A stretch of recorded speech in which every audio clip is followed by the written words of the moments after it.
Rockstar Gang, what up? What up? Appreciate everyone joining the live stream. Make sure you pound that like button, hit that subscribe button if you haven't already. Make sure you click that post notifications bell so you don't miss out on any new content. I appreciate everyone being in here. Yeah, man. You see the title? I'm gonna give you my key takeaways tonight of the Carolina Panthers 2024-2025 season. Obviously finishing 5-12. Better than 2-15, but I predicted this. I told y'all guys that they were going to finish this season. I told you the ceiling was 6-7 wins, the floor was 3 or 4. So it's right in between what I was thinking. So yeah. But I'm going to give you my key takeaways of the 2024-2025 season. Shout out to BetUS as always, the sponsorship of the Ropp Report. So make sure you go check them out. Link in the description of this live stream and in this bio, in my bio. So anyways, let's get right into it, man. Let's get right into it. It's been an interesting day. A lot of draft content already coming out. I see from other creators. I see a lot of people talking about the Garrett Wilson thing, which I'm going to talk about the Garrett Wilson stuff probably tomorrow, more likely. And then of course we'll definitely talk more about some other stuff. But it's pretty interesting. It's pretty interesting where the Carolina Panthers are compared to where they were last year. I can say that very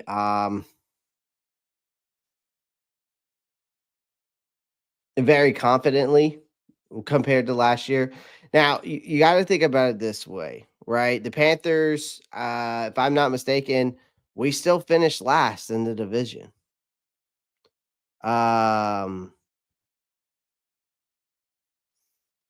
Wesley Page, I never said that Bryce Young was a bust. How does it feel to be a meme sound over you hating on Bryce BY9 saying he's a bust and the worst draft pick ever? Wesley Page, you got the wrong person because I never said that. Wesley Page, you definitely have the wrong person. I never said that. So how does it feel to sound like a dumbass? How's that sound? How's that sound? How does this sound also, Wesley Page? Get out! Yeah, you can get out. Stupid people, man. I never said that Bryce Young was a bust. So you can just see your way out, my friend. So anyways, so we finished the season 5-12, right? 5-12. Finished last again. And again, is it a disappointing season after finishing 5-12? I wouldn't say it's a disappointing. I would say it's definitely again, I think it was a progress year. I think we saw progress on many levels for this team. And we're, heading into 2024 after being 2-15, I thought that, there was definitely hopes that this team. What do you got? Oh, you're just showing yourself.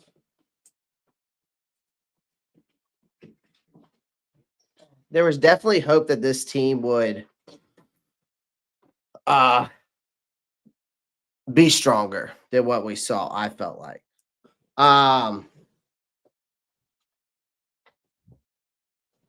And a new head coach with and there was a lot of off-season improvements, but I knew that the defense was depleted. We'll talk more about that defense. We obviously talked about it a lot last night, but y'all know how I feel about the defense after last night.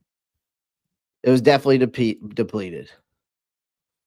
So, what's up, DeReal Sunshine? Appreciate it, man. But Wesley Page, you're on the wrong channel. If anybody says hating on Bryce saying he's a bust, how does it feel to be a meme sound? That's not me. Definitely don't have a meme sound out there on hating Bryce Young saying he's a bust and the worst draft pick ever. So Again, Wesley Page, wrong channel. Just gonna address that now, and and I'm gonna address you again too. Get out! There you go. All right. So wrong channel, my friend. Wrong channel. I am not the guy that considered Bryce Young a bust. Never said he was a bust. So did I fully believe in him this year? Fully believe in him after the first 2 weeks of the season? Definitely not.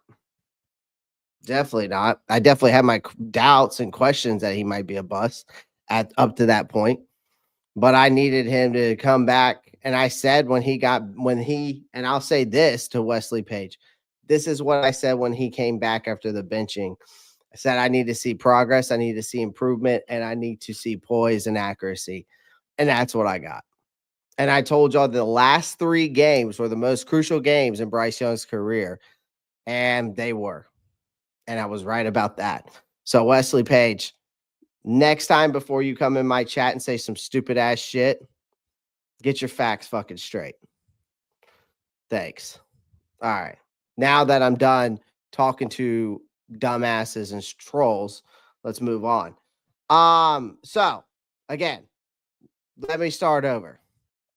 So again, the 2024 season wraps up. The Carolina Panthers find themselves once again at the bottom of the NFC South standings. This marks another disappointing year after finishing dead last in 2023. Which, in 2023 we were 2-15. And then like I said, we're heading into 2024.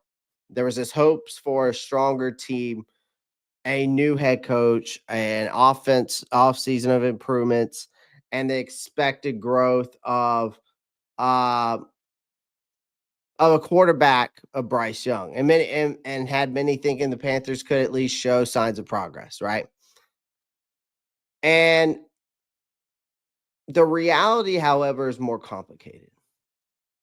While the Panthers were not the complete disaster they were in 2023, they certainly didn't live up, I felt like, to expectations for improvement to my standards. Obviously, on the defensive side of the ball, I didn't think that the defense was ever going to improve. I know it got worse because of the key players we lost in the offseason, but I didn't think it was going to be this bad. I thought it was going to be stable enough to give this offense more leeway to compete. That makes sense, because they're a better version of last year's mess. I'll say that. Right? There's been significant growth, but it's far from linear, and there's still obviously numerous issues to address. So, I'll send you the clip. Laugh out loud. Okay, we'll send the clip because I would really love where I said that Bryce Young was a bust. Like, if that were the exact words that came out of my mouth, I would really love that. Send me the clip. You can send it to my Instagram. You can send it to my Twitter. It's right there. It's right there. Find me on either one of those and send it to it.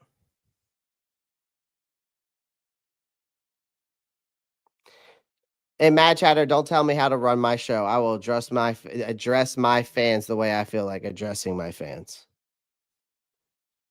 I never said those exact words that Bryce Young was a bust.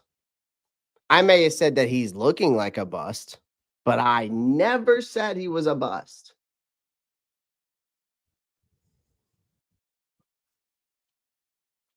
And if I did, then guess what? I rebutted my statement a couple weeks ago.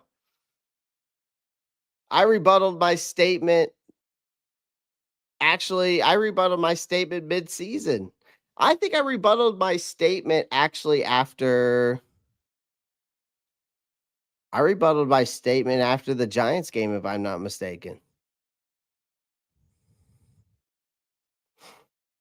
So I definitely, if I did, either way, I rebutted my statement, and I rebutted my statement in a short recently. So it really, Wesley, it doesn't even matter. How does it feel to be a meme sound?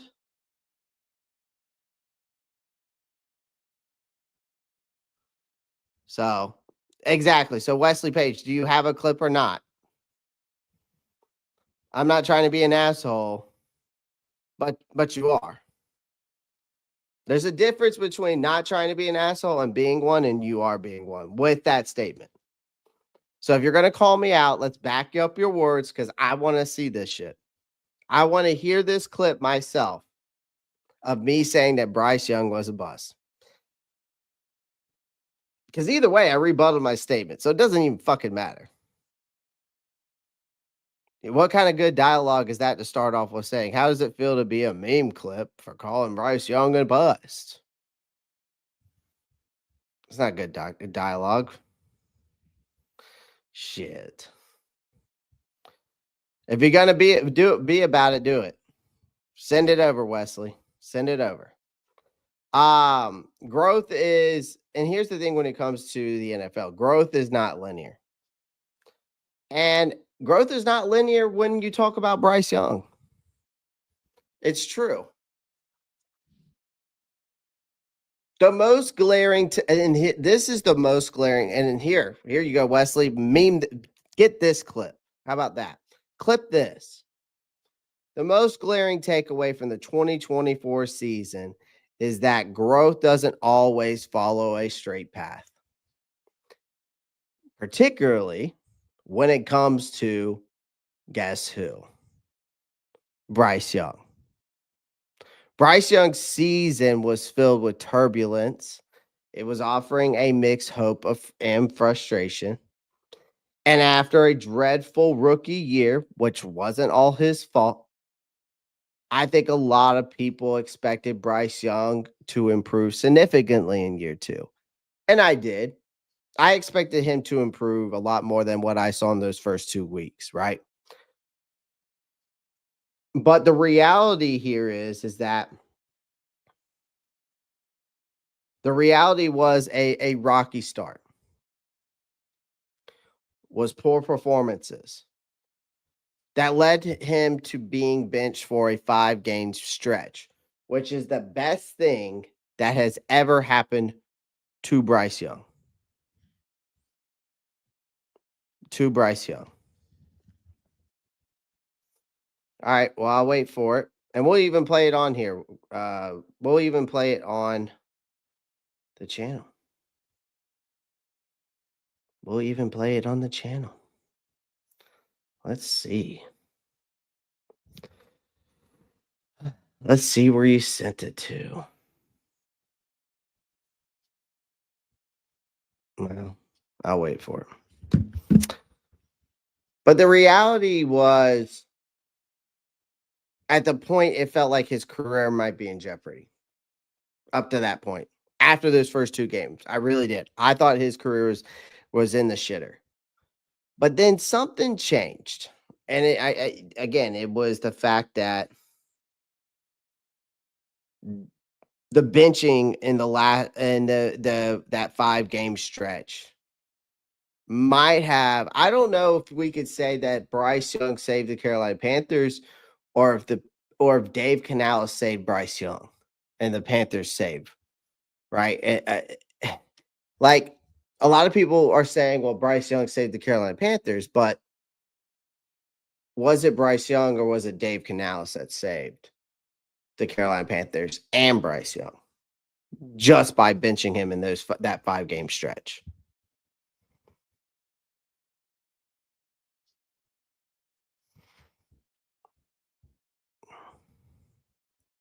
Right? So, because here's the thing, Young showed flashes of what made him the number 1 overall pick, including a break when he had that breakout performance last year in Green Bay, right? He demonstrated the ability to lead the offense and show poise under pressure and qualities that suggest his future is still bright. Still, the season's overall narrative is a reminder, and it's a reminder to myself, that development isn't a straight line. And there will always be ups and downs when it comes to the quarterback position, especially for a rookie quarterback in a rebuilding franchise. I've always said that the Carolina Panthers could learn from the Sam Darnold and Baker Mayfield situation. because let's be honest with you, situation and development matters, and patience matters when it comes to developing players. Patience to watch them develop and grow, give them time, right? Um, but situation matters. Sam Darnold's a perfect example. Went to the Jets, seeing ghost, right? Came to Carolina, wasn't terrible, but it wasn't the best either, situational wise, right? Um, where'd he go after that? He went to San Fran, didn't do anything there, and then went to Minnesota. And look what Kevin O'Connell has been able to do with him now. Baker Mayfield, the Browns, same thing. Decided to move on from him, which was obviously might be the worst mistake they've ever made. He comes here, shits the bed, goes to the Rams, kind of has a little bit of a resurgence there, goes off to the Buccaneers, and he's back in the playoffs and won the NFC South back to back. You know what I mean? So it's like situation matters, patience matter, and development matters. So for Bryce Young, kudos to him, man. I mean, I think he's our franchise guy now. I've said that before. And I've also said that he's a bust. I thought at one point, apparently I have. Apparently Wesley's got clips of me. Um, so I love how people just somehow just hold on to stuff. But I'm waiting for this guy to send it to me, Wesley. So where'd you send it? I don't see it anywhere. Unless you follow me on TikTok and send it there. I checked Twitter. I checked Instagram. Where else would you have sent it?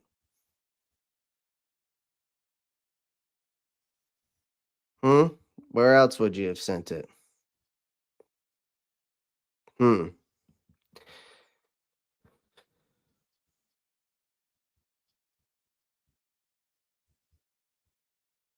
So, I mean, unless you're in my Discord.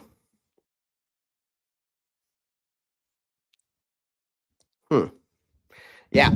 So, again, I guess I don't have a meme sound, so because I don't see it anywhere. Wesley says he's going to send it, but Wesley Page, Wesley, I could find you anywhere. Let's see.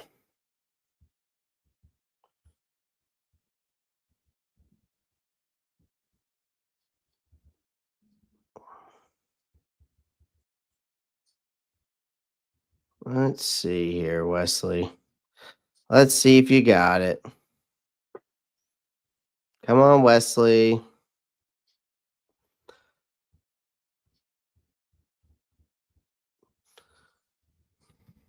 But apparently, I have a clip out there calling Bryce Young a bust, and this guy wants to come on my show, call me out, and then says, I'm not trying to be an asshole. Love the channel.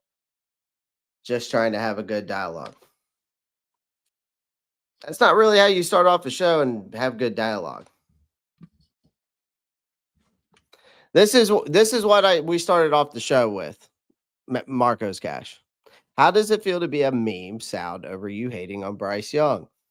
Saying he's a bust and the worst draft pick ever. If Marco's Cash, out of anybody knows in this chat, that I never said that. Again, I'm pretty sure Wesley has the wrong channel. Pretty sure. Because it ain't me.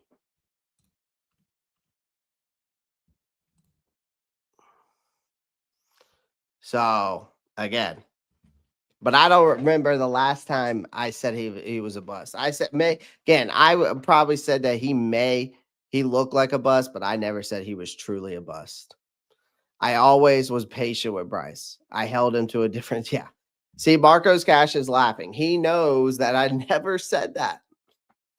That's why I'm waiting for Wesley to send it to me because he says he's sending it. But again, AI is a wonderful thing because you could just turn my words into a meme. So who knows if it's true? You could make anybody sound like anybody. If someone really takes the time out of their day to do that, you're a true troll and a keyboard warrior. You just sit behind a desk and just think you're tough. So, again, waiting, Wesley. The clock is ticking. I'm waiting for to be.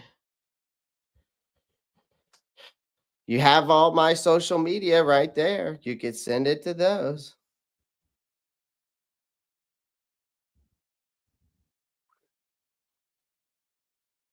Crickets.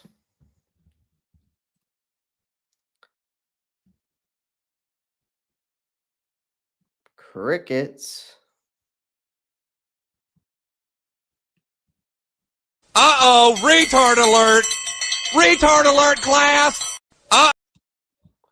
Oh, sorry. Didn't mean to click that, Wesley. I'm sorry. Sorry, I didn't mean to click that. Here. This is what we can do. What, Wesley? Again, this is what you can do. There you go. That's what you can do, man. Because you don't have a clip, you're full of shit, and you got the wrong motherfucker.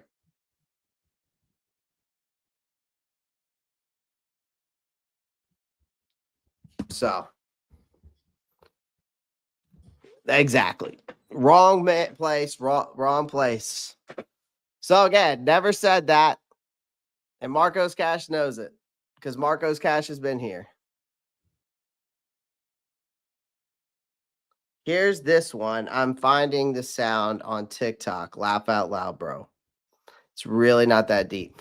I never said Bryce Young was a bust on TikTok either. I can go through all my TikToks, bro. I have it right here on my phone. Never said that Bryce Young was a bust.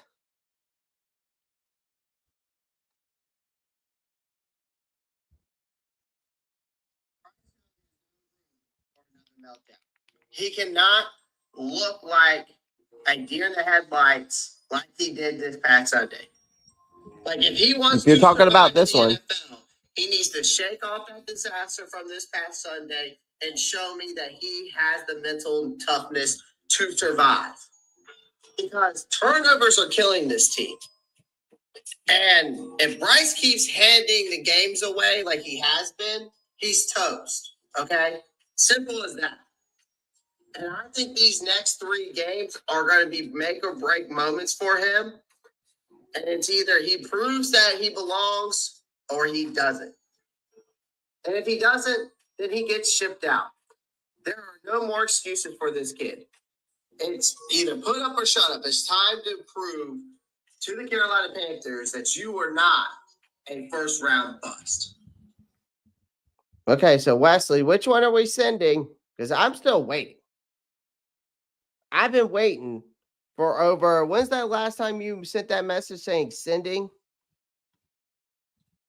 It's 8:57. It's been over 12 minutes now. Now you're saying at 9:07. Here's the one I'm finding on the sound on and TikTok, bro. It's really not that deep.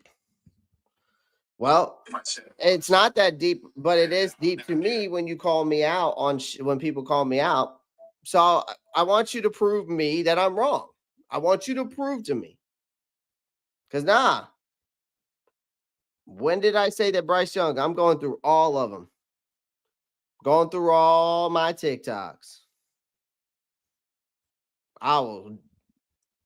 The Commanders went big on this trade. Like, anything else is finally done. Bryce Young needs to remain the starter. Bryce Young versus the Giants. Nope, we ain't seen no link. Bryce Broncos.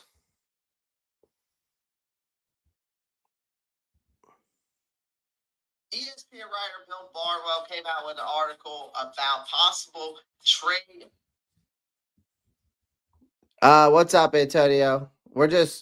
We got a troll in the chat that said that I called Bryce Young a bust. So I'm just waiting for this guy to figure it out so I can move on with my live stream.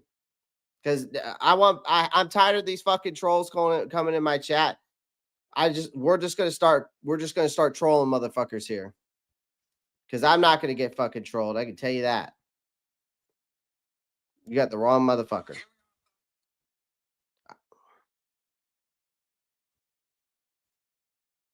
Bryce Young hasn't exactly covered himself in glory either. Like his decision making. Again, I've told y'all it's about as reliable as a GPS that always sends you to that wrong address. And I said maybe this one. He's got this habit of holding on to the ball too long and throwing it too early. And neither approach seems to work out. His reads are often off. You haven't sent shit 3 times, Wesley. You haven't sent shit 3 times. You haven't put it in the chat. You haven't sent it to me on TikTok. You're wasting my motherfucking time. Get the fuck out of here. Marcos, block this bitch. I'm done. I'm done with these troll motherfuckers. He can't find it. He can't figure out technology. There's no way he has a meme sound then because he can't even figure out how to send a link correctly. You dumb fuck. Get him out. You fucking slap dick riding motherfucker. There. I had enough because he's a dick rider. He's just trying to find a fucking troll. Get him out. I'm done with him.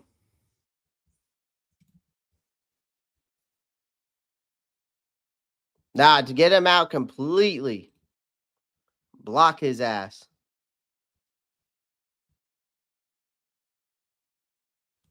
See, that's the shit that I'm talking about, man. I'm tired of these people coming in here acting like they know me, they know who what I'm about. I'll make this record straight. You can go through every TikTok on my channel. There is nothing that says that Bryce Young was a bust. Not one. 2 growls, 1 roar can tell you that. He follows me on freaking TikTok. He knows for damn well he follows me on TikTok. I've never said that Bryce Young was a bust. So again, you got the wrong channel, Wesley. You got the wrong TikTok, but you obviously talking about meme sounds, Wesley. You can't even fucking send a link to the fucking chat.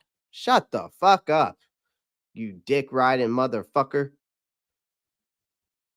I'm gonna let people know you messing with the wrong motherfucker. Tell you that right now. Tell you that right now. All they are is a bunch of dick riders. And a bunch of trolls and a bunch of keyboard warriors that sit behind a desk and just try to find shit. So I feel like the NFL kind of disrespected the Carolina Panthers. Yeah. Yeah. Nothing in there, my guy. Nothing there. J-Rock says, Rob, chill, bro, and send me that hat. Go get one. Go get one. Dad Gang. They need to sponsor me. Dad Gang. For 24 hours, it's fine. I handled it, Marcos. I blocked him permanently. I'm not dealing with that crap. People calling me out saying that shit. All right. So shall we continue with the key takeaways from the 2024 season? Normally I try to be normally I try to be godly. I am a man of God. I go to church every Sunday, ladies and gentlemen, if believe it or not. After that outburst, think I'm gonna have to repent my sins after that one. Because I just can't stand that shit.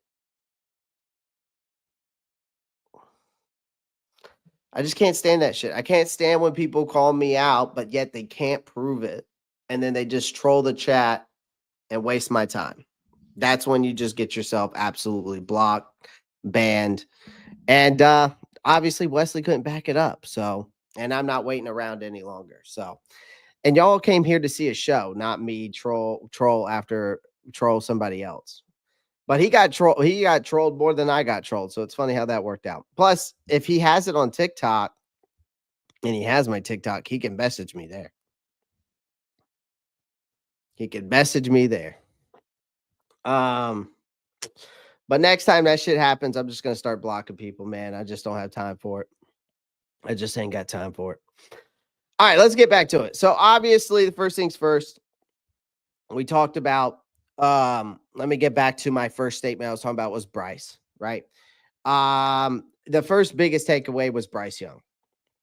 And like I said, growth doesn't always, it's not just an easy, smooth, straight path, right? When it comes to quarterbacks in the NFL. And obviously this season was, again, for Bryce Young, it was ups and downs once again. But when that 5-game stretch happened, man, and in between that time, there was a lot of hope and frustration.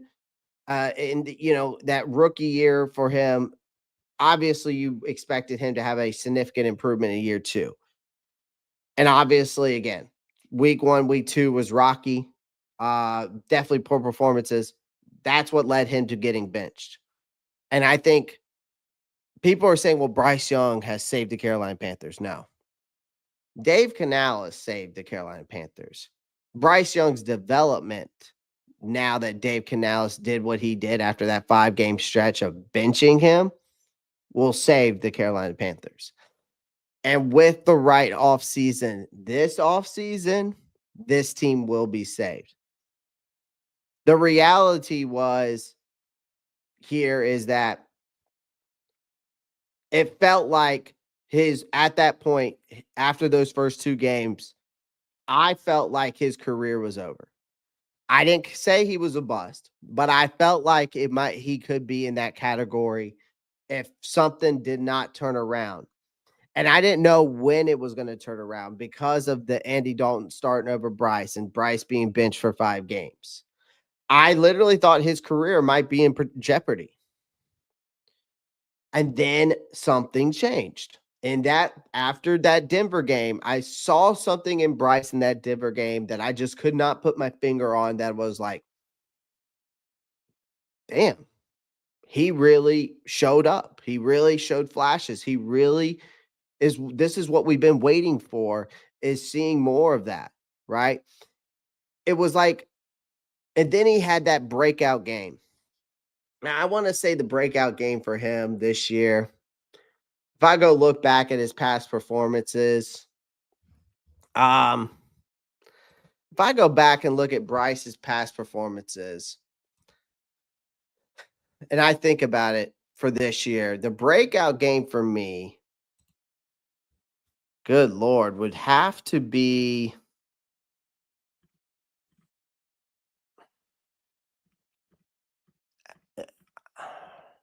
it's tough to say.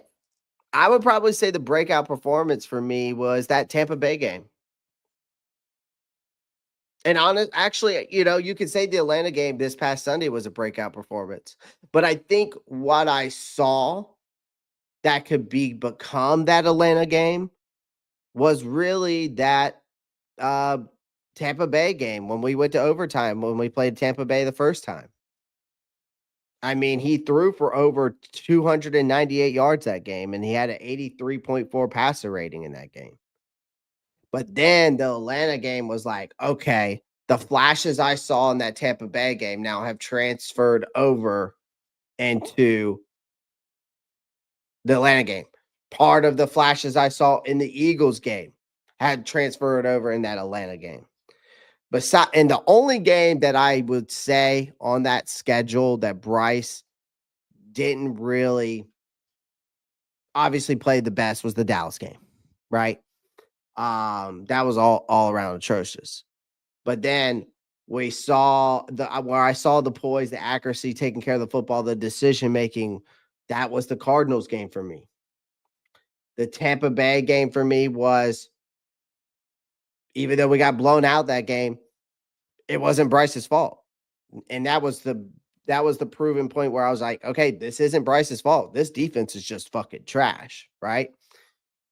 And then the Atlanta game came, and I was like, this is the Bryce that we have all been waiting to see. This is the Bryce that we were seeing in the highlight tapes in Alabama. This is the Bryce that we have been so-called waiting for.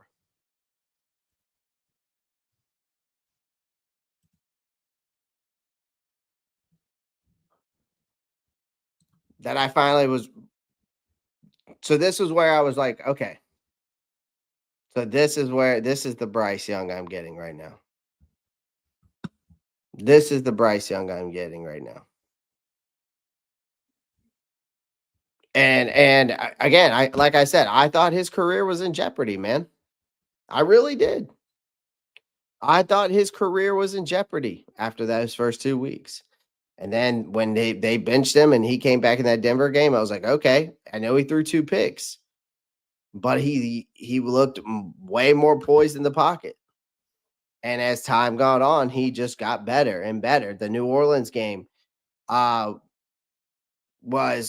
good. I mean, really, when you really saw him really competing was that Kansas City stretch all the way up to the Atlanta game. Like, besides the Dallas game, like I said, I think the Kansas City stretch all the way up to the last game of the season, we really saw Bryce Young really break out besides the Dallas game. And again, each and every one of those games, he was very efficient, effective on the field. And besides the Dallas game was atrocious. For some reason, Dallas has Bryce's number. So, but Bryce, man, again, he figured it out. And I think it's just like Canal said, patience. You have to have patience. You have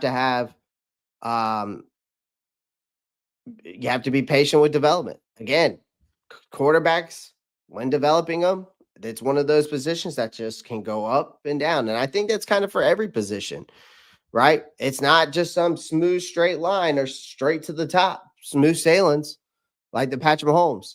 Like, that doesn't happen, right? Again, Bryce demonstrated the ability to lead this offense, and he showed poise under pressure. And those are the qualities to me that have suggested that his future is bright and Carolina's future is bright with him here. Now, again, heading into next season, this offseason is so important to rebuild that defense. And then, of course, I think getting Bryce a true number 1 wide receiver, again, adding more depth to the offensive line. Not necessarily a lot. I'd like to get a true center. I think Cade Mays coming back is fine. I think you got to sign and extend Brady Christensen this offseason on the offense. And I think getting Bryce a true number 1 wide receiver wouldn't hurt. And possibly someone else to replace Adam Thielen, right? And then if you got a guy like, let's say, Garrett Wilson, okay, then you have Coker, you have Leggett. I think getting another guy out there, somebody like, if we could get a guy like a Curtis Samuel just to come in and step in for Thielen, because I think I don't know if Thielen's going to come back.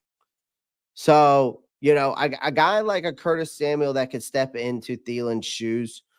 And the reason why I say that is because Curtis Samuel is a perfect fit in this offense, and especially in the slot position. So, and you could run Leggett in the slot because of his speed. I think you put Garrett Wilson on the outside, Coker on the other. You could go that route. I just think I would want some experience and let Coker and Xavier still get some rotation. But I think getting someone that they could step beside and still learn and develop would not hurt. And again, I think that's the biggest thing here. But again, overall, the narrative is a reminder. The narrative behind Bryce Young is that it isn't a straight line. And there will always be ups and downs in the NFL for every rookie, for every player. And especially when you're going to a franchise, which that's why I say situation matters, especially when you're going to a franchise in a rebuild mode, right? So, that was one of the biggest key takeaways I took, right? That was one of the biggest key takeaways, obviously, was Bryce Young. Another thing, I'll say this: coaching matters.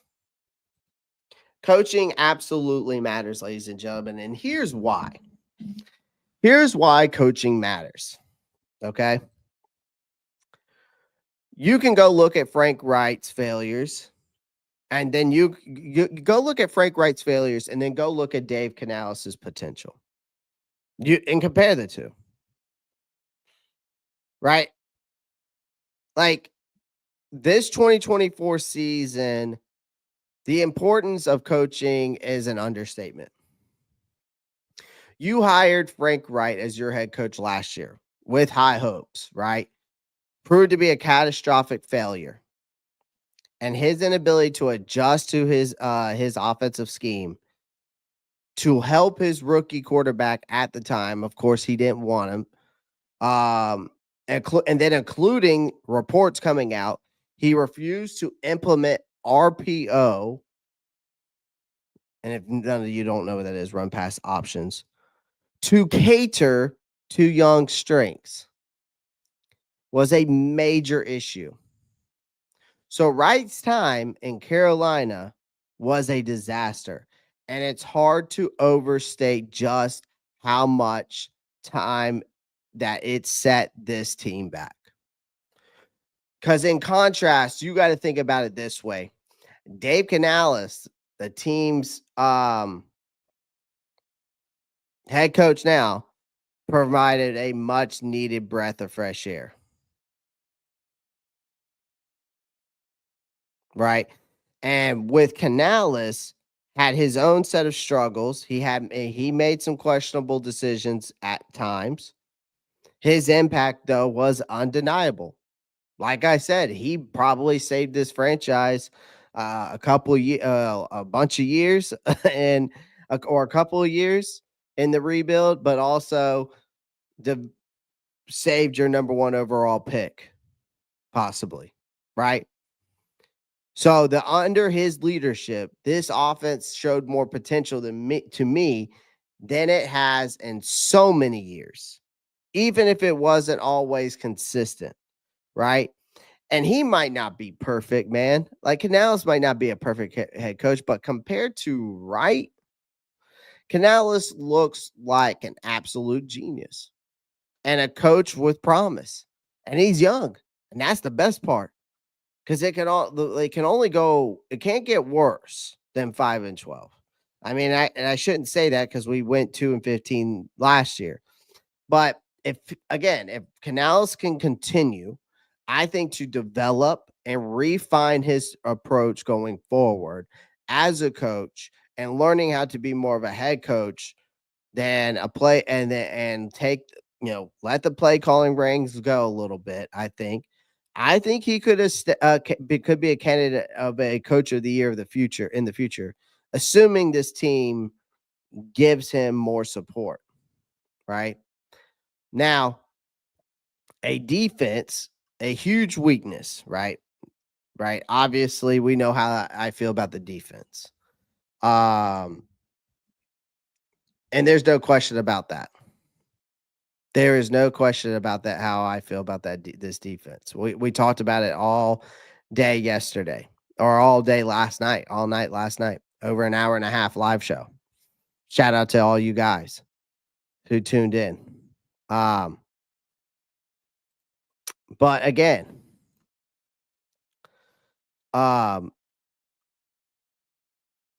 when you go look at that defense, I'm just going to give you my short takeaway of it. I know I harped about it last night on the defense, but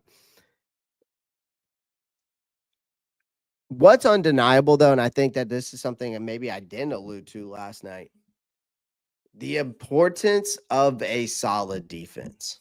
Like the Panthers' defense especially early in the season, was abysmal. After I saw the Saints game, I knew that defense was going to be a problem. I didn't know what the exact problem was at that time, but I was just like, is it the talent? Or, it made me start thinking, is it the talent? Is it ever? I guess going forward, we need to translate this. So even when healthy, they struggled to perform. Injuries to key players like Derek Brown, Shaq Thompson only exasperated the problem, right? And the team's defense was a liability, and it was clear without a competent defense. And the Panthers were never going to compete in this division that featured teams with far more established rosters, like Atlanta, like Tampa Bay. Hell, you could even possibly say the Saints defense. Saints defense wasn't bad. It's just gotten older, right? And they also had a lot of injuries too, right? But we also had a lot of injuries, right? When you lose, like I said, when you struggle to perform, and you noticed it when you lose key players like Derek Brown, Shaq Thompson, and then throughout the year, guys were getting hurt. Jordan Fuller was getting hurt. But I mean, Jordan Fuller, what really didn't move the needle for me. Xavier Woods this year didn't really move the needle for me. Josie Jewell, at first, I was like, man, this guy might not be as good as he once was. But then after he came back from that injury, he really turned up the heat. Ashawn Robinson, I like what I see from Ashawn Robinson. He's a dog. He wants to punch you in the mouth. I like that. He just needs some help. I think if Wandon was healthy, we probably would have saw something different. You lose your leader in Shaq Thompson, but I thought Trevin Wallace as a rookie did a damn good job. Right? Um, so like I said, but the defense, again, the inability to generate consistent pressure or stop the run, that was a major key factor in their continued struggles, man. And there were moments of brilliance from individual players, such as standout performances in some wins against New Orleans and Atlanta and New York. The overall defense was simply not up to par. And so moving forward, it's clear that the Panthers need to overhaul their defensive strategy and personnel. And Dan Morgan, the team's director of the GM, I don't know why I was about to say director of player personnel. Like the GM needs to do his job effectively this offseason by scouting college talent and identifying the free agent defenders who can make an immediate impact. Yeah. And here's the thing, I was talking about some draft content today. The Carolina Panthers definitely need an edge rusher. They're going to they're keeping Evero. So to me, that tells me that the 3-4 defense is still going to be here under Ajiro Evero. Unless they decide to change the scheme up and Evero agrees to it and they move around the staff, which there has been rumors that they might be moving on from some staff members on that defense and bringing in others. I don't know how true that is, but it's a possibility. I just think that for this defense, here's the thing, if you're going to go with the 3-4, you need a versatile edge rusher. Okay. You need to go get your Abdul Carter of the world. Okay. If he's not there at 8, then you need to get Nick Swartzen out of Texas A&M or possibly James Pierce Jr. Right. Or if they go with the 4-3, I like Mason Graham better. I think it better fits, right? Right, having him alongside Derek Brown and Ashawn Robinson, those guys up in the middle would be a lot better. I feel like you'd have a nice full defensive rotation there on the line. I think it would just be. That's just me personally. And then you could go get a Kyle Kennard in the second round, right? If you go with the 4-3. If you go with Abdul Carter at number 8, somehow he falls, then you go get a TJ Sanders or a Deion Walker in the second round, right? But what we saw this year, again, like I said, was just the inability to generate pressure or stop the run. And that is two major key factors to your defense. And if you're struggling like that on defense, what really can you do? Like, what is your defense actually decent or good at that point? Right? Oh yeah. Make sure you hit that thumbs up button. Oh, we got fireworks. What else can we do? Can we get some confetti? What about that? What's that do? Oh, we get some balloons. All right. What does this do? Oh, we get a light show. Wow. Okay. Forgot Apple does all that craziness, man. Forgot Apple does all that craziness. The MacBooks, let me tell you, camera work looks good and it does some cool fucking effects, right? Again, some other key takeaways I took from this season, I'll say this. Sometime winning isn't the answer, ladies and gentlemen. The Panthers learned an important lesson this year, and winning isn't always the solution, especially when it hampers your draft position. So while the Panthers' victories in close games against Arizona, New Orleans, New York, that provided moments of excitement for sure for a fan base who we were just like wanting success so badly. But hindsight's 2020, right? Those wins may have been counterproductive, but had the Panthers lost a few of those games, they could have secured a better draft pick, potentially giving them a higher chance of acquiring future stars to help rebuild that team. And it's very difficult to fault players at times and coaches for giving their all and winning games, right? It's difficult to fault them for that. But this is a franchise in the midst of a rebuild. So obviously draft capital is critical to process. But this is what I kept telling you guys throughout the season, or at least when we started getting towards the off season, right? Into the, later games. Because a lot of people were saying we shouldn't win games. We're gonna put ourselves in worse draft position because we want to get, top 5 pick, top 3 pick. But I always said that the wins, while appreciated by fans, may have cost them long progress.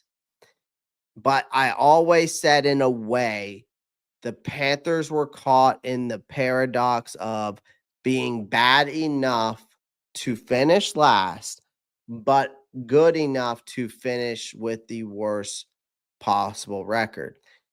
That's a tricky spot to be in. But see, what happened is that we decided to win more games and build that culture back up to bring in free agents that want to come here. Now, maybe that's why you saw Garrett Wilson today tweet back at Bryce Young. See, there's a method to my madness when I say things. I don't say things to just say things. I don't call Wesley a fucking asshole just to call him a fucking asshole. He's a fucking asshole. And I'll tell him straight to his face. I don't care. Because I'm not a keyboard warrior. I don't just type. I'll type and then I'll still tell it to your face. So there was always a method to my madness when I told you guys that winning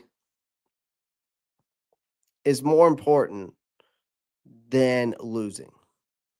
Tanking is never the solution in the NFL, right? Tanking is never the solution.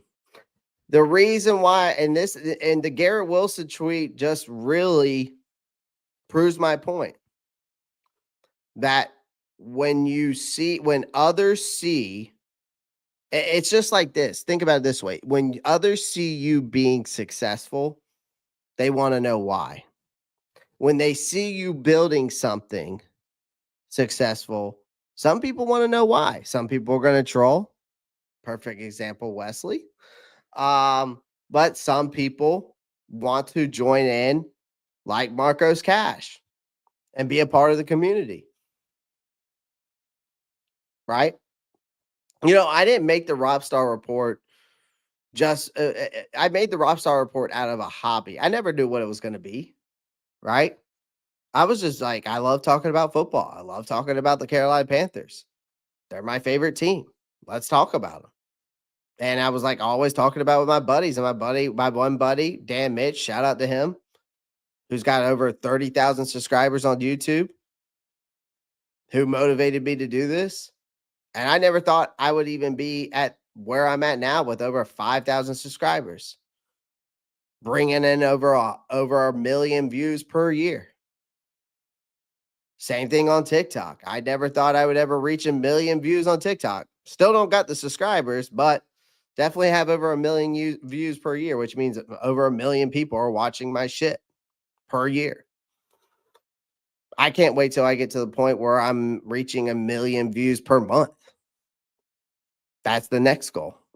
Might be doing it per year now, but I'm ready to do it per month.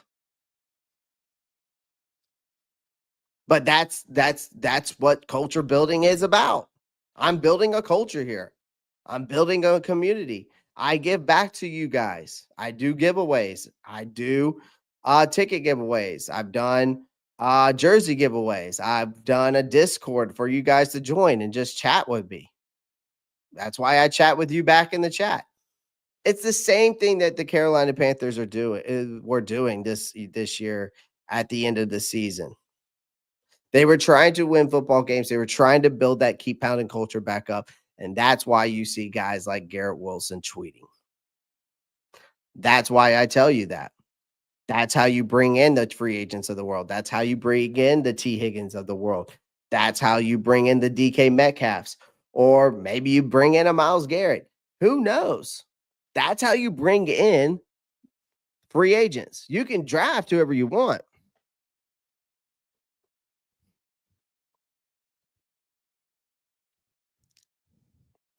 J Rock Stick City says, "You look like Jesse from Breaking Bad." I look like Jesse from Breaking Bad. That's a compliment. I'll take that, J Rock. My favorite show of all time, by the way, Breaking Bad. Bitch. I can't do a good Jesse, bitch. I just can't. But favorite show of all time, Breaking Bad. If you've never seen it, you need to watch it. Great show. No, I take Jesse from Breaking Bad as a compliment, J Rock. Dead ass. I take that as a compliment. I love that guy as an actor too. So trust me. You don't take it back. Don't say you're just playing. You sexy motherfucker. You. All right. That just went left. Okay. I'm just messing around. Didn't Jonathan Stewart tweet out something to all free agents or something like that? He did. He did. He did. He definitely did. And I don't know if it worked. I don't know if that's part of it, but it definitely got out there for sure. Another thing, the last thing that I took away from this season is that things drastically change quickly.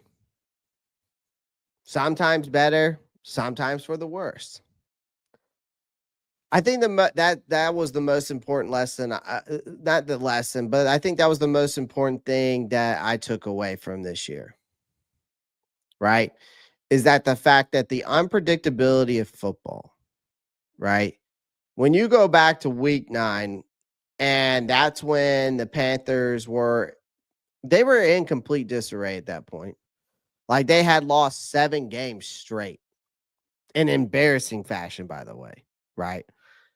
And it seemed like they were to me, it seemed like they were years away from being competitive. Like the future definitely looked bleak, and the fan base were growing restless, man. We were just grasping at everything. Like by the end of the season, despite their poor record, the outlook had drastically improved. Like the team had shown enough growth to make the future feel a little bit brighter. And there were clear signs that the foundation for a better team was being built. The coaching change, Bryce Young's development, a few key individual performance were enough to make the outlook feel more optimistic. Even with that win-loss record, it didn't fully feel like it reflected that, right? So overall, I will give you this. The 2024 season for the Carolina Panthers was full of lessons that both the organization and its fan base must digest moving forward. Growth growth is not something that just immediately happens. Bryce Young showed signs of being a future star in the NFL. His development remains a work in progress, though. The importance, though, is that the fact that coaching became clear with Dave Canales emerging as a potential long-term solution, while Frank Wright failure was a costly setback. And the defense, or the lack thereof, was not was was sorry, not was not, was a glaring issue that cannot be ignored. And it's clear that for this Panthers team, need to invest heavily in improving that unit. That unit. So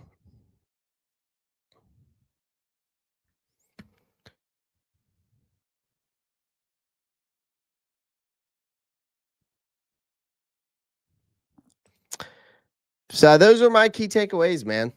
Just a couple. Really Bryce Young's development, and just that fact that his growth in the NFL is not always just immediate, right? It's gonna for especially for a player that's a rookie that's coming into a rebuild situation, and situation matters. And I think a lot of people don't put enough context into that.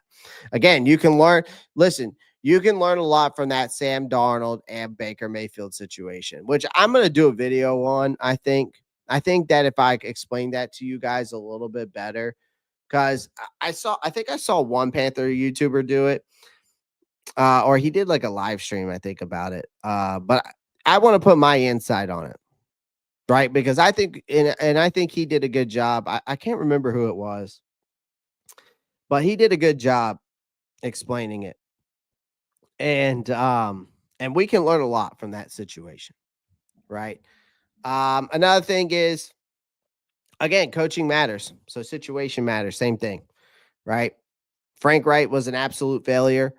Dave Canales has all the potential in the world at this point, right?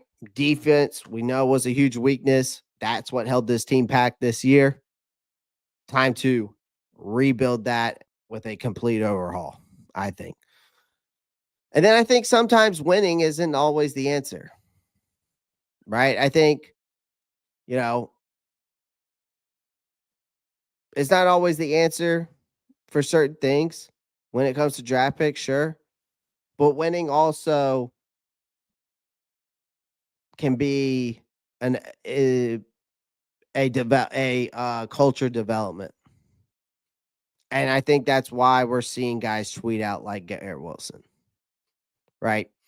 And again, things can change quickly for both good or bad in the NFL. So, ultimately, I felt like though that the 2024 season was a mixed bag. Like again, we finished last in the NFC South again. There were enough positive signs to suggest that the future isn't as dire as it appeared midseason this year. I think with the right moves this offseason, both in terms of player acquisitions, continued coaching development, the draft, the Panthers could find themselves in a better position next year. But for now, I think the biggest takeaways that I felt like I took from this year, I think serve as the foundation of a new era in Carolina Panthers football that I hope, for the love of God, going forward. Going forward. Also, brother, we finished third, not last. Last time I checked. Clay, you need to update the emojis. Clay, I know. I need to update the emojis. I know. It's my bad. It's my bad. It's my bad. For some reason, when I uploaded them the first time, they went through, and I tried to delete them, and upload new ones, and for some reason, it won't. But I'm gonna fix them. I'm gonna figure out how to fix them. I still haven't figured it out yet. I might have to contact YouTube and be like, "Yo, what are we doing here? What is going on? Why can't we fix this problem?" Um,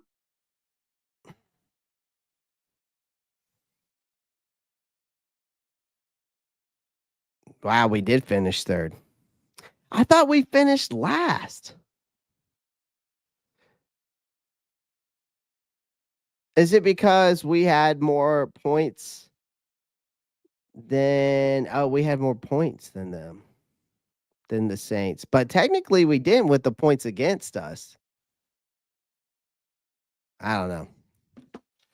Somehow we got third. Technically it's a tie for last place, really. I mean, they're with the record, they're 5-12, we're 5-12. They had the same home record, they had the same away record, same divisional record. I don't know. It still feels like we finished last though, 0 to hero in my opinion, but it is what it is. It's all good. All right, family. Rockstar gang. What time is it? Let's do mock draft. Y'all want to do mock draft? Let's do mock draft. I said we do. I was going to save my mock draft for another day, like a mock draft 1.0 kind of ordeal. But we could do a quick one real quick. Let's do a quick one. We won't even count it, right? I'll use PFF tonight. PFF be kind of funky lately. Really haven't liked what they've been doing lately with the player gradings and stuff like that. I'm not a fan of what they're doing over there right now. Some of their gradings, man, they are just too harsh. And I don't know why that is.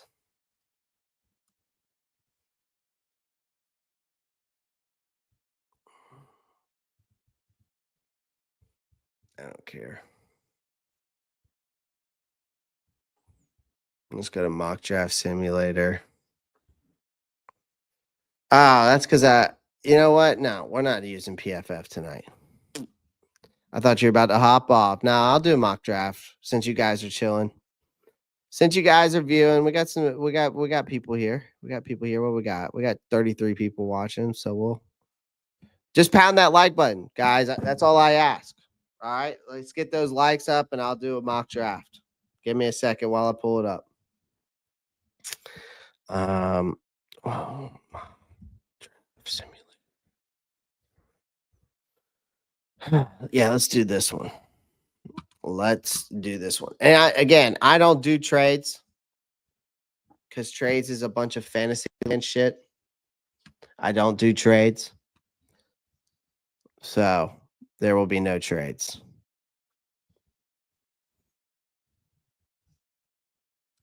I'm just giving you a heads up now. I do it straight up.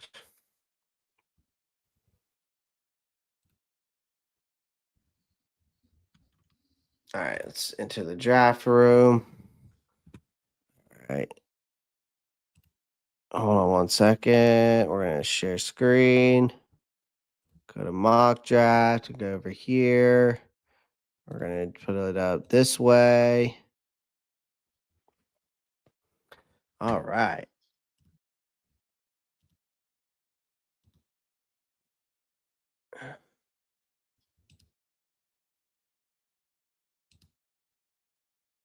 And let's go back to 125. All right, that's perfect. God, they got so many ads in this damn thing.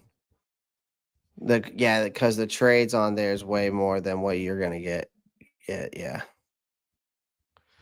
Saw someone trade back into the first round, send that pick to the Jets for Wilson. Was an interesting take. That was the short version of it. Interesting. I wonder how they did figure that out.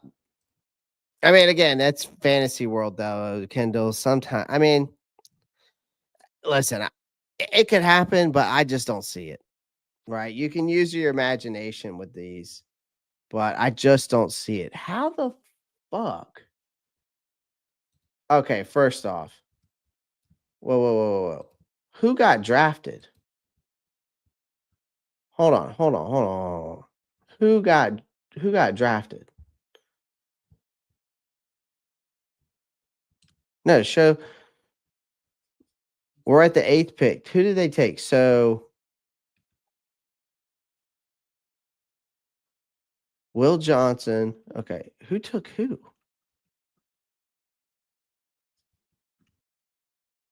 Shador Sanders, Cam Ward's off the board. Travis Hunter is gone.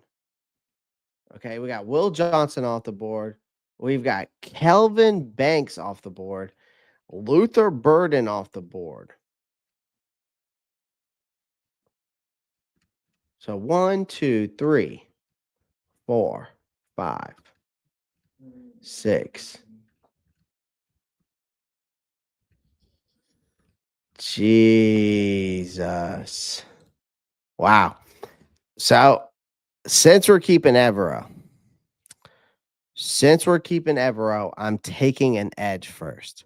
Now, obviously, Abdul Carter is my guy. Okay.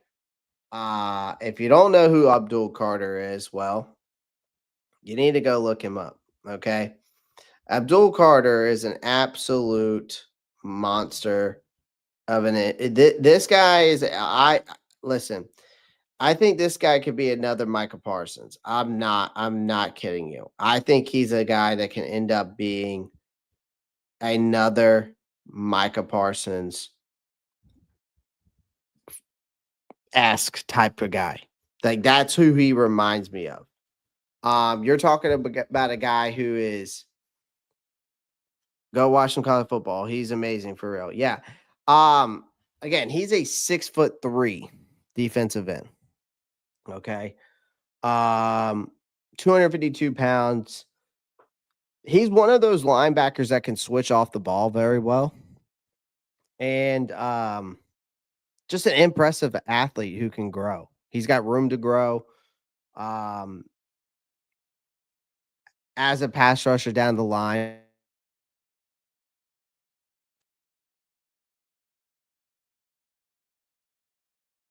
Just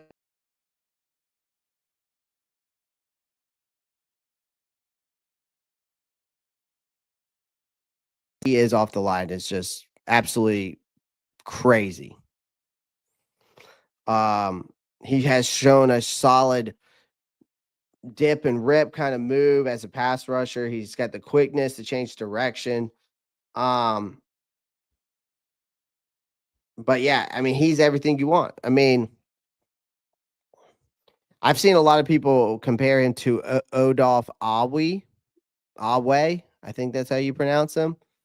But I've also heard Micah Parsons. So we're gonna go with Abdul Carter first. Definitely gonna go with Abdul Carter. Obviously, where I'm going here next is it's very obvious why I'm going here next. Because I've always said, geez, I'm not why am I whoa. I'm not picking for the Steelers. Hold on. I picked the Panthers. Let's go slow. 7. All right, sorry, I'm starting over. For some reason, this thing just decided to fuck me there. Okay, Cam Ward's off the board. Shador's off the board. Who? Who? Wait, Who?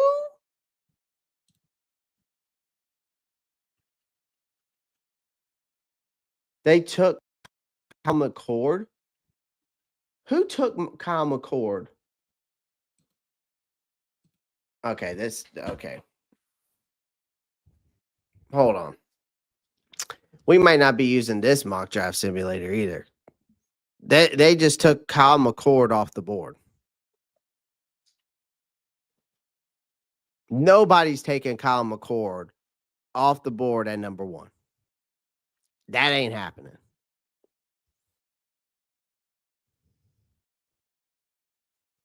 Nobody is taking Kyle McCord off the board.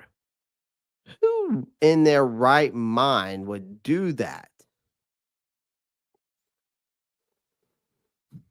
I ain't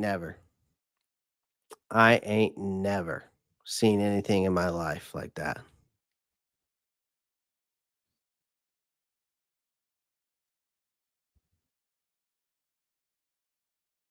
Okay.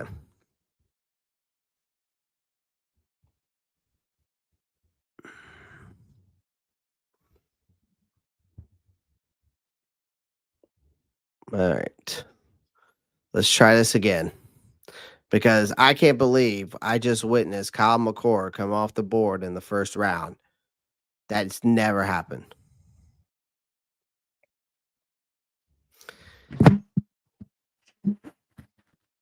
Sorry about that. That's the mic. Hey, okay. Sorry about that. Okay. Let me pull this up now. Definitely gonna use PFF now. No, he didn't go number 1, but he he went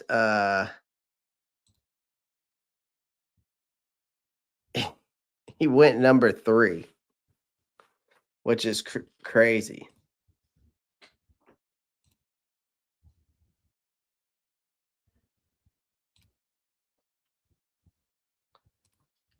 Hold on.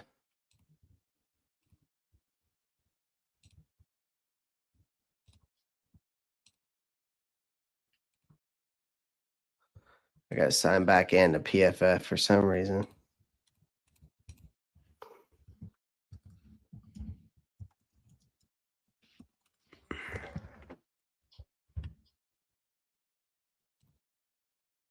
There it goes. All right, cool beans. All right, we're going to go slow or not slow. We'll go like that speed. That's fine. All right, here we go. I can't believe they just took Kyle McCord.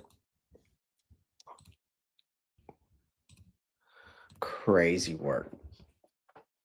Crazy work. All right, I'm not going to mess with it too much. I think I will put public like here. I like to move this down 1. I like to move this down like right here. Keep the randomness.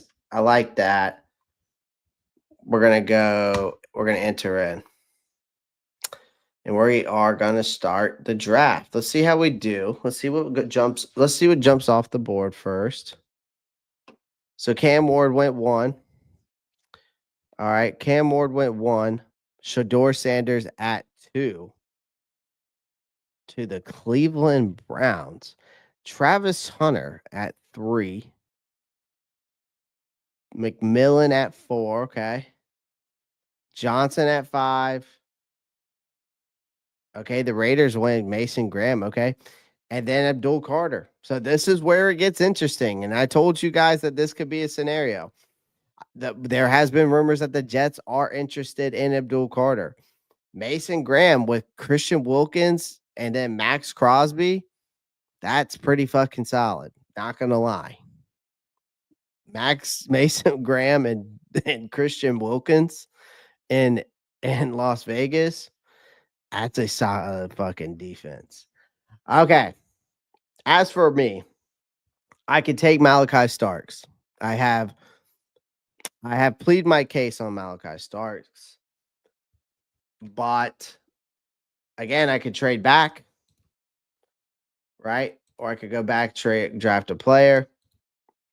I could go into edge room, and we could go with Nick Swarton. Okay, I've also broke down Michael Williams, James Pierce. I could trade down and get some more picks, but I'm gonna keep it where I don't trade. Okay. We'll stick with I'm probably gonna go Nick Swarton here. Obviously. Let's see if they got any analysis on him. Nope, nothing yet. Trends. Okay. No analysis yet on him. But we're gonna go ahead and draft Nick Swarton. Okay.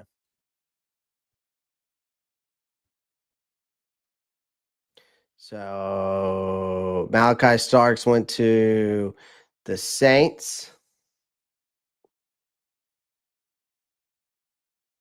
So we got an edge, we got our edge rusher, which is fine. Nick Scorton is a very solid out of A&M. Big dude. Big time dude.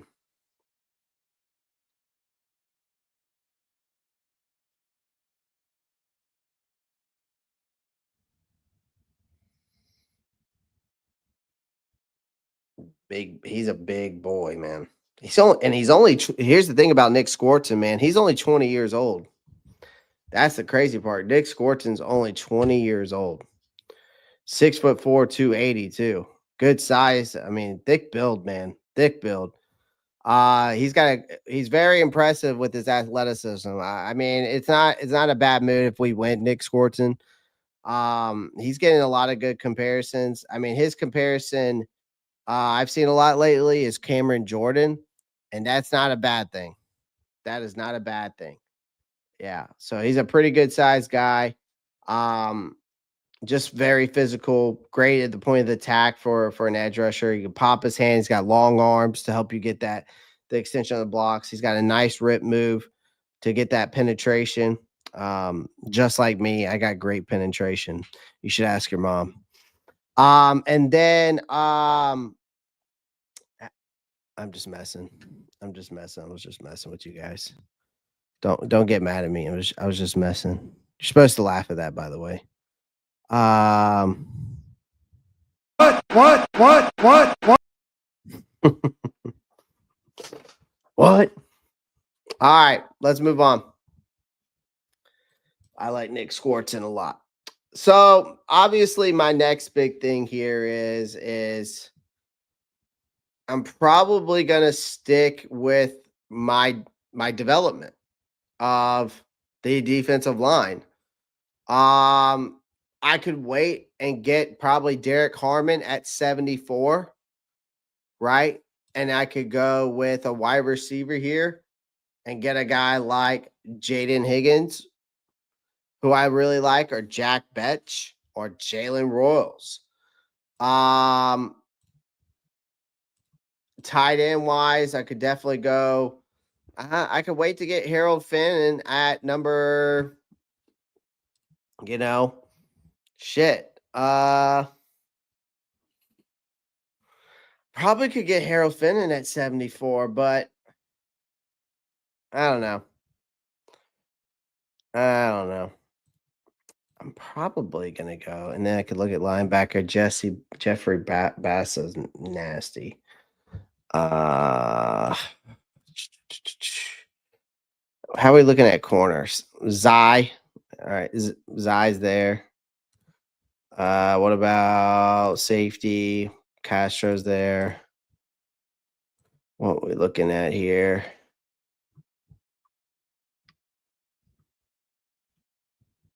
Jenna Monaheim's there. Where's my other Alabama boy? Did my other Alabama center go already? Or is he not? I don't think I see him. Okay. Okay. I thought my other Alabama center, did he go already? Did they not have a center from Alabama on here? I thought that there was an Alabama center. There's Tyler Booker, Jaden Roberts. There's another guy, or maybe it's the Georgia boy.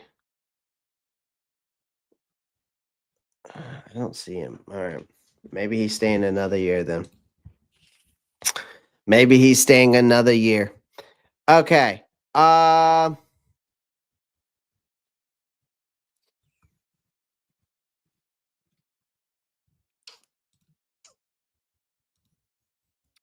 Yeah, I'm going Deion Walker. I'm sorry. I can't pass up on a guy who is 6'6", 245. Deion Walker is a stud, and he'd be great. He's great in stopping the run. Huge is Deion Walker, man. Another guy that does not. I would not let go unnoticed. Again, you're talking about a 6'6", 345-pound defensive lineman. Again, great size, right? And he actually moves well for his size, which is crazy, right? Heightening his ceiling at the next level. Again, against the run, I think if you get a guy like Deion Walker, you're getting a guy with upper body strength to lock out offensive linemen. And that means he can lock them out, but he can also shed blocks. So he's shown a bunch of moves that he could do with like the swim and hump moves to get off blocks too. And he can take away gaps like that. With his strength and point of attack. I mean, the agility to work across the offensive line. I mean, as a pass rusher, he's decent, but he's a better run. I think he's a better run defender than anything. He kind of reminds me of Gervin Dexter. If you ever heard of Gervin Dexter, go look him up. Or you don't know who Gervin Dexter is, go look him up. That's who he reminds me of, Gervin Dexter. That's his. I think Bleacher Report, compared him to Gervin Dexter that I read, which is funny because when I look at him, that's what I see. All right, so my edge defensive line. I mean, Scatterbo's right there, Bo. Get Scatterbo. All right, so my linebacker, I can wait to get. I can wait to get my linebacker at this point. So I'm not going to go linebacker here. This might be where I go defense. Might be where I go my first offensive player in the third round. This might be where I go my offensive play in the third round.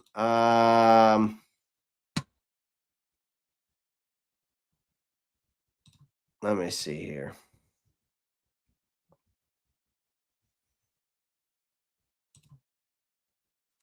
Again, I appreciate everyone joining the live stream. Do me a favor. Make sure you smash that like button, hit that subscribe button if you haven't already. Again, make sure you click that post notifications bell so you don't miss out on any new content. All right. Actually, let me look at corner.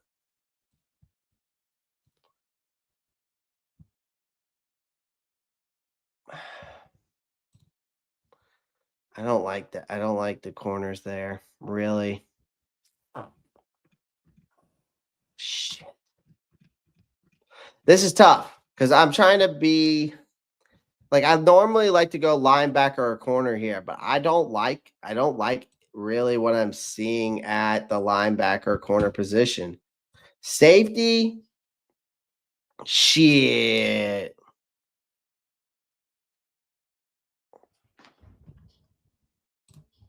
Hold up. Wait a minute. Something ain't right. You know what I say to this when you see a guy like this? You know what I say when I see Nick Amani Wari? You know what I say to that? You want to know what I say to that? I say this.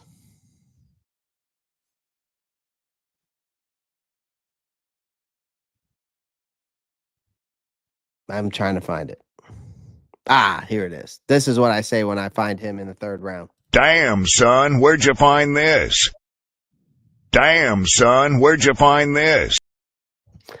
Damn, son, where'd you find this? At the third round, Nick Amanawari. Do I need to say anything else? Do I need to say anything else? Hmm? All right. All right now. We cooking. We cooking. Cooking that shit with a stir fry. Whipping that shit like a stir fry. Whipping that shit like a stir fry.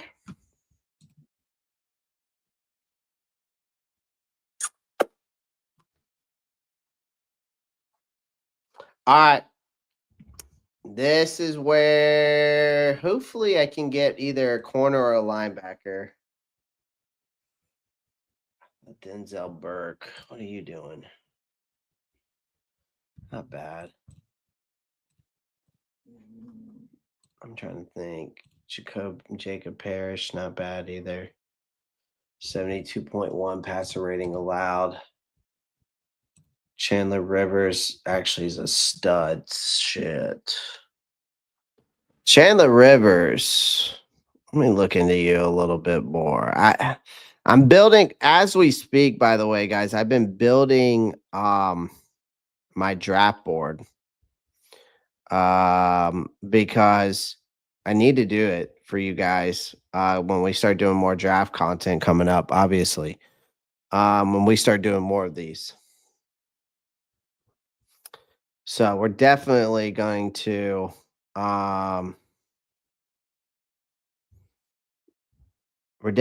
be looking at I'm definitely going to be working on that.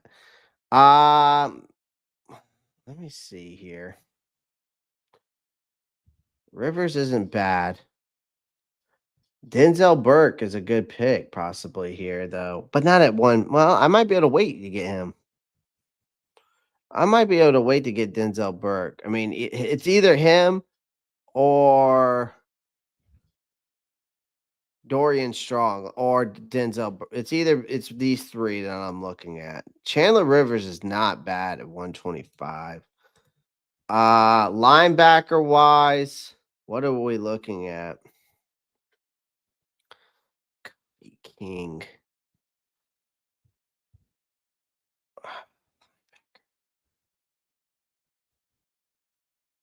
I could get Jay, but see, the thing is I could get Jay Higgins on the back end. I think Jay Higgins is better than Kobe King.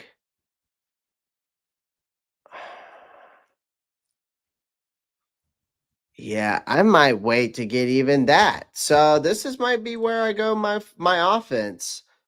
And let me look at the linebackers. We got Pat Bryant, wide receiver, sorry. What do we got at tight end?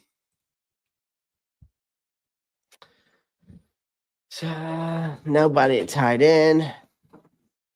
What about inside? Damn, there's really nobody here either. Okay.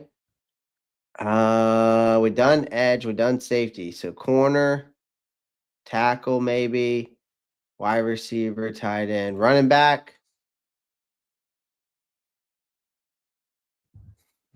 Who do I go with at running back?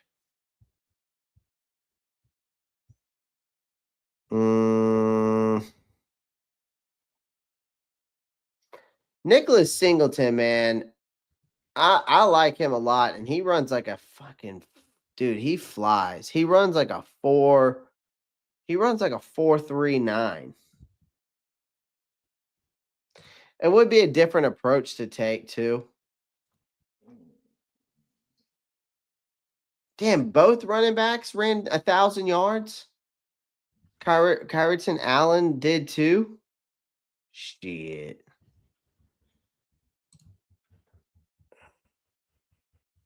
I'll go a different approach, man. I'm gonna take Kyreton Allen.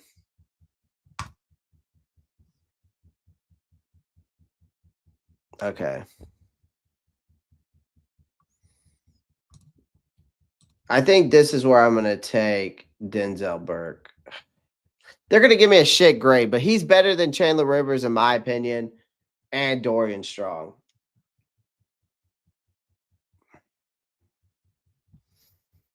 Fuck. Yeah, I'm doing it. Screw it. Well, I mean, hold on. What am I looking on the inside here?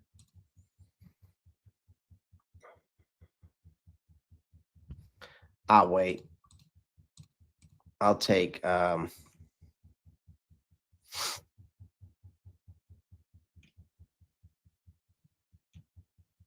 I'm down. This is so tough, man. They always make this shit tough on here. Fuck. Nah, just give me Denzel Burke. Give me Denzel Burke. He's gonna be such a stud. He's way too low on that list.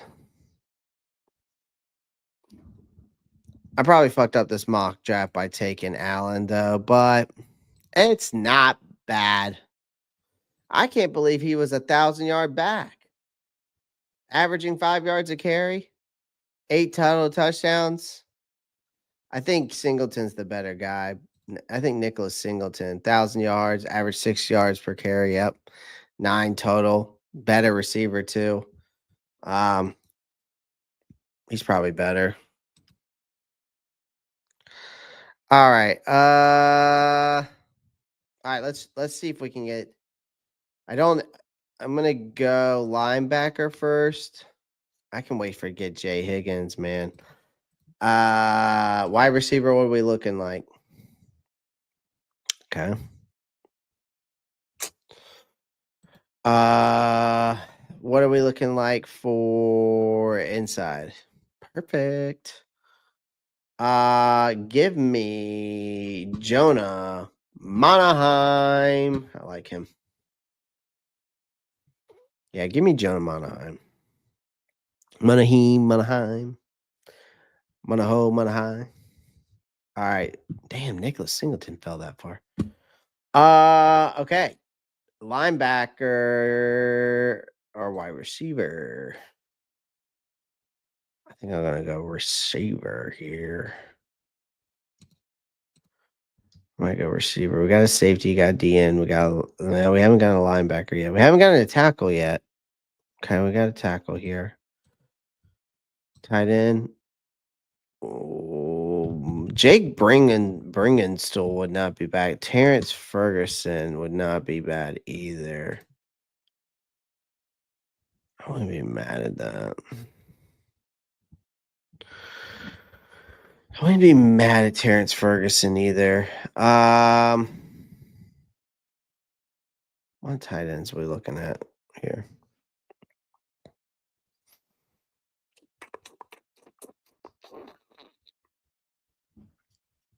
I mean, Jake Bringenstool would not be bad at me. A 6'6", 240 tight end. I ain't mad at that. To add in there. But we could go Kyron Lacey now.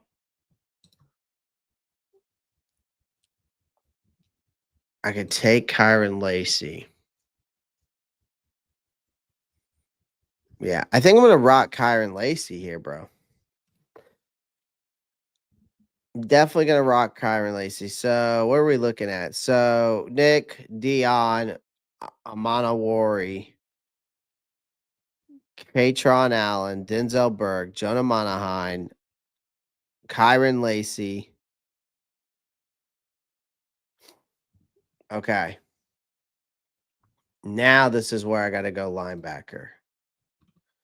You fucking kidding me? Did they already take my guy? God dang. All right. Well, then I'm going to take. Fuck. I'm going to have to take. I'm going to have to take Mondon. Samil Mondon Jr. Damn. I wanted Higgins out of Iowa so bad on that draft, but it didn't work out that way. So far, not a bad draft, really. You've got Nick, Dion, Amanawani, Katron Allen. I just went a different direction at halfback there. Denzel Burke at corner. At the time, I thought he was the best corner between. It was really between what's his name out of it was between Strong and out of Virginia Tech, and oh my God, the guy out of Duke. Who was it? The guy out of Duke. Why can't I think of his name right now? Duke boy. What is his name? Rivers. Which Denzel Burke is better. Light years better. So it was tough for me to pick him there. It was a tough pick there. Let's go. Tight end, nothing. Actually, do we have an OT we can take here? Probably take Jalen Rivers at 251. I'll probably take him later on. I mean, this is where shit hits the fan, right? Elijah Badger wouldn't be bad. Rock Taylor, which apparently the Panthers have already taken a look at him. Get another wide receiver. See what corners we got. Kobe Bryant, Jabbar Muhammad moved way up. I may pick up Jabbar Muhammad. He's got a lot of. He might have. Okay, we could take Tonka. Add to that. Oh, or Howard Cross. Oh, hold on. What other linebackers? We got Greg Penny the third. Hold on. What edge?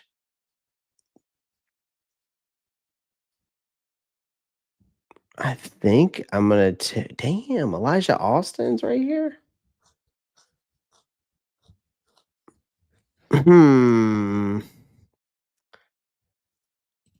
I might take a chance on adding Elijah Austin. Then I'm gonna get.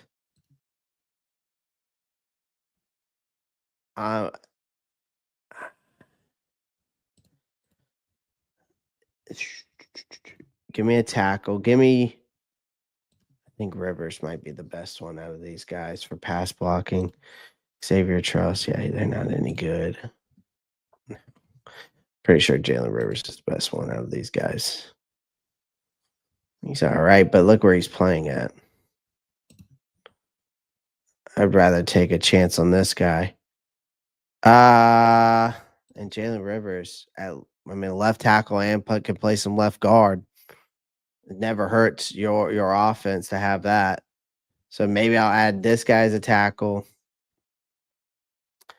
And then I'm gonna bring in Howard Cross for the D line to add some more depth there. Which Howard Cross could have had a huge year last year. I think I kind of like this draft from the standpoint. The only pick I don't think I like really, and I don't know why I went with it. It was more like, fuck it. But Katron Allen, out of all that, like I think Denzel Burke was a better pick out of those two guys that were left for corners. If I wanted to get someone decent, Nick Manawari in the third round, I really liked. Getting him in the third. He's a second round pick. Damn, but of course PFF has given me the fucking shaft on this one. Yeah. I see how it is, PFF. See how it is. We're gonna do a true mock draft tomorrow night. That's what we're gonna do, I think. We're gonna do a true mock draft tomorrow night. I think that's what we're gonna do. Where I actually sit down and break down each pick. Yeah, you drafted Deion Walker because you passed up Dylan Gabriel. Fucking suck my nuts. Yeah. Suck my nuts. I don't want to hear it. So, anyways, or hop off of here. I'm gonna hop off of here, guys. I appreciate y'all joining. Appreciate everyone joining the live stream. Do me a favor. Make sure you smash the like, hit the subscribe button. Make sure you click that post notifications bell so you don't miss out on new content. Appreciate everybody joining the live stream. Sorry for going off on a troll. But sometimes you just got to do what you got to do. That took up most of the live stream anyway. So if anybody rewatches it, just skip to about 30 minutes of the 15, 20 minutes of the first part of the live stream. Maybe even 30. I don't know. But either way, I appreciate everyone who comes in here, shows me love and support. It really means a lot to me. Again, I got some more off-season content coming to you guys, man. We're going to talk about the bench Bryce. We're going to talk more about the benching of Bryce Young and how that has translated. We're going to talk about more of the Garrett Wilson situation. We're going to break more of that down. But then, we're going to do some more mock drafts and possibly I think we should do I'm trying to figure out a good day when we should do mock drafts, like mock draft Mondays, whatever on Tuesday. I'm trying to come up with some show ideas throughout the week that we can do. So as long as you guys continue to tune in and show your support, that's all that matters. So appreciate everyone joining the live stream. Again, do me a favor, smash the like, hit the subscribe, click that post notifications bell. And as always, guys, love you. Be safe. Keep pounding. Peace.